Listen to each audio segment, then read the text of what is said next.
Praise the Lord. ஜனவரி 26ஆம் தேதி இன்றைய வாக்குத்தத்த வசனம். லேவியராகமம் 26ஆம் அதிகாரம் 6ஆம் வசனம். தேசத்தில் சமாதானம் கட்டளையிடுவேன். சமாதானத்தை அளிப்பவர் தேவன், ஏனென்றால் அவர் சமாதானத்தின் தேவன்.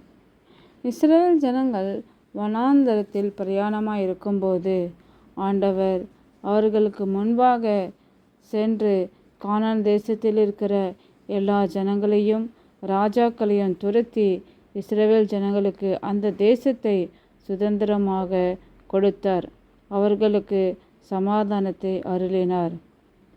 சாலமோன் ராஜா அரசாண்ட நாட்களில் ஜனங்கள் புசித்து குடித்து சந்தோஷமாகவும் சமாதானமாகவும் வாழ்ந்து வந்தனர். ஏனென்றால் தேவன் தேசத்தின் சுற்றிலும் இருக்கிற எல்லா சத்துருக்களையும் அகற்றி அவர்களுக்கு சமாதானத்தை தந்திருந்தார். இன்றைக்கு நாம் என்ன பிரச்சனைகள் இருந்தாலும், போராட்டங்கள் இருந்தாலும், சோதனைகள் இருந்தாலும், அவற்றின் மத்தியிலே தேவன் நமக்கு சமாதானக்காரனாக இருந்து சமாதானத்தின் பிரபுவாக இருந்து நமக்கு சமாதானத்தை கட்டளையிடுவாராக. ஆமேன்.